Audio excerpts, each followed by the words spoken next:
Hello, मेरा नाम आदित्य है और आज मैं पापा से क्वेश्चन पूछूंगा।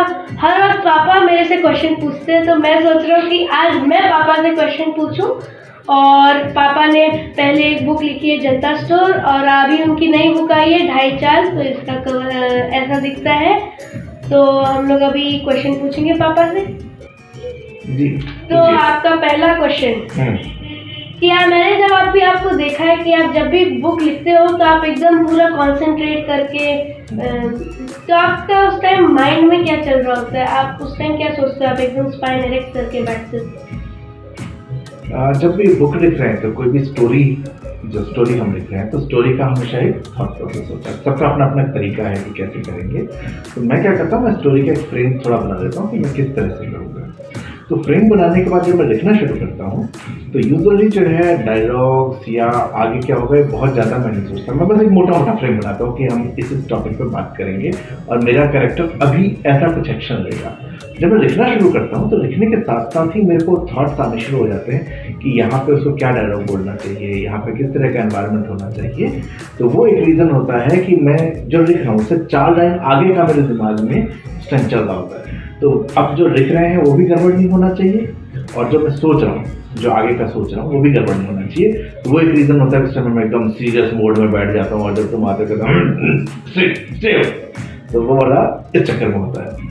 अच्छा, तो आपने कहा कि एक मोटा मोटा फ्रेम बनाते हैं। जैसे आप पिक्चर लेते हैं तो आप पहले उसका फ्रेम डिसाइड करते हैं, फिर जाके पिक्चर लेते हैं, तो वैसे ही लिखने का बस वैसे ही होता है। तो फ्रेम पिक्चर का फ्रेम तो एक ऐसा फ्रेम हो गया जैसे स्ट्रक्चर होता है, घर बनता है तो घर के होता है पिलर्स बन गए, उसका छत कहाँ पड़ेगा, बीम डलता है, दरवाजे कहाँ होंगे, ये हो जाता है। उसके बाद बाकी चीज़ें जो है बाद में, तो वो एक स्ट्रक्चर बन गया, वो मैं पहले बनाता हूँ।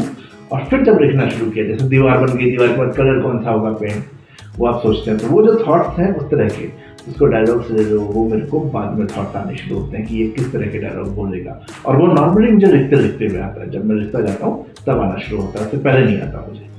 अच्छा, जैसे अगर आप सोने वाले हो और आपको एकदम से कोई ऐसा अगर थॉट आया कि अब ये कैरेक्टर ये डायलॉग बोलेगा, तो आप क्या करते हो उस वक्त? क्या आप उसको रिकॉर्ड करते हो, लिखते हो? अगर मुझे नींद ज़्यादा नहीं आ रही है तब तो मैं उसको लिख लेता हूँ। गूगल का कीप आता है तो कीप में मैं लिख लेता हूँ उसको। कभी व्हाट्सएप पे डाल देता हूँ मम्मी को, या मैं अपने ही दूसरे नंबर पे डाल देता हूँ, और कभी कभी रिकॉर्ड कर देता हूँ। और जब थोड़ी थोड़ी नींद आ रही होती है उस टाइम में आता है ना ये थॉट, तो मुझे लगता है कि यार या तो मैं इसको भूल जाऊँगा, और अगर मैंने लिख दिया तो मेरी पूरी रात की नींद आज खराब हो गई। उसके बाद फिर मुझे नींद भी नहीं आती है दोबारा, तो अलग ही प्रॉब्लम हो जाता है। तो मैं चाहता हूँ कि सारे थॉट्स जो ना सोने से ठीक पहले आए, बट द प्रॉब्लम है इसके सारे थॉट जब आपको नींद आने लग जाती है तब अचानक आता है, ओ बत्ती जली। ओके।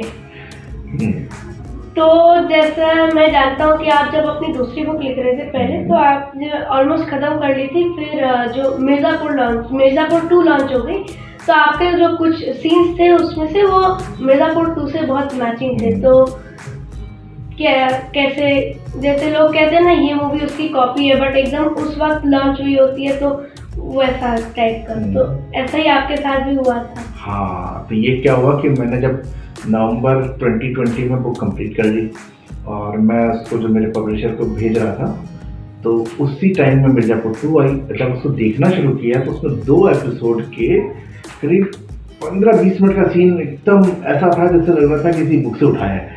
तो मैं और मेरे जो 1-2 दोस्त बात करते थे, उनको लगा कि ऐसा तो नहीं है कि किसी ने हैक कर दिया मेरा कंप्यूटर, कहीं से निकल गया।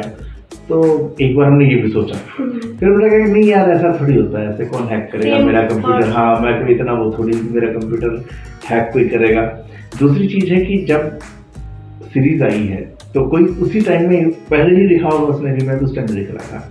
तो एक जो कॉमन लर्निंग मेरी इसमें रही कि पॉलिटिक्स में बहुत सारी चीज़ें प्रेडिक्टेबल हैं, बहुत सारी चीज़ें जो हैं एक ही तरीके से होती हैं।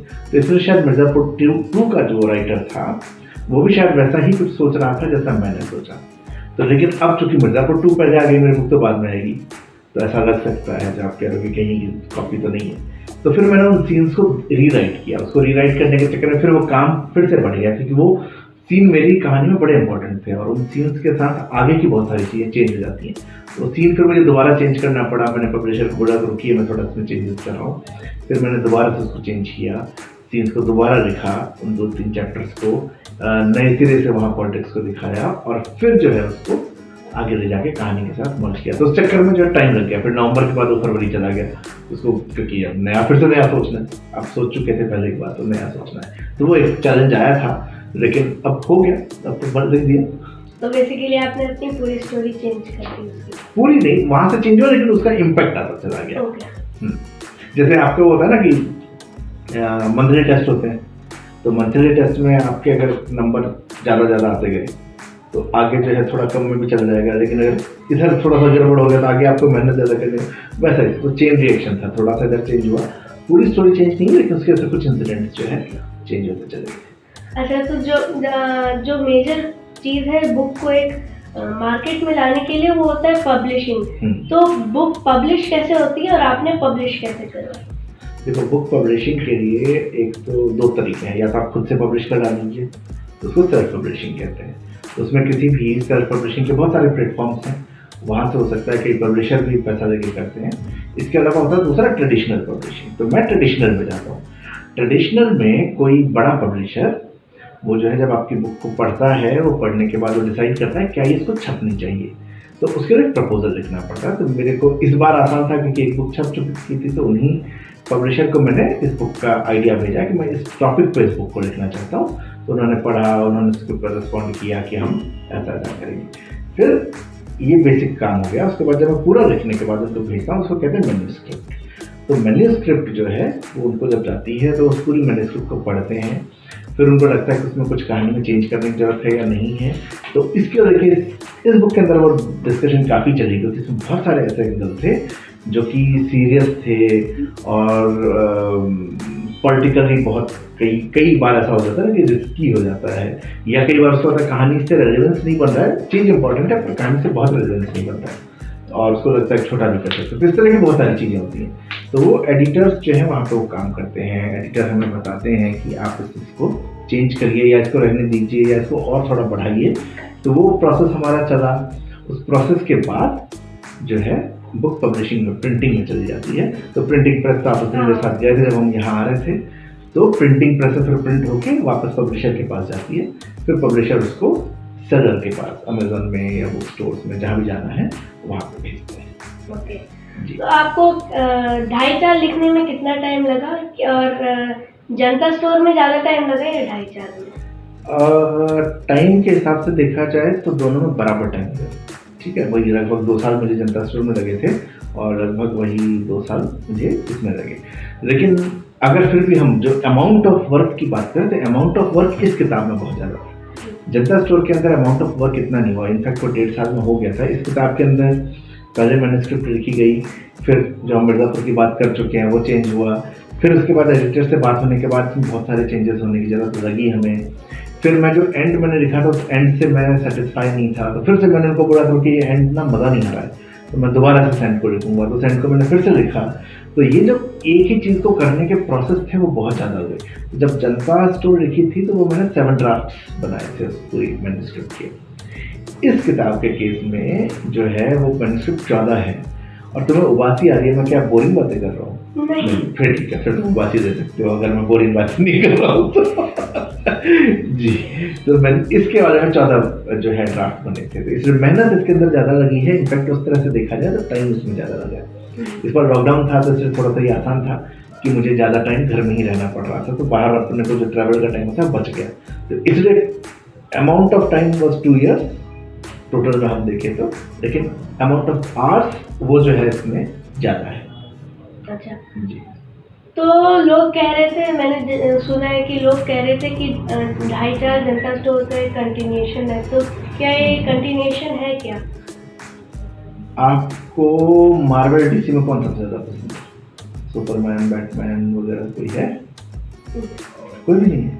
कोई ऐसा कैरेक्टर जो पसंद या देखा हो? आयरन मैन देखा है।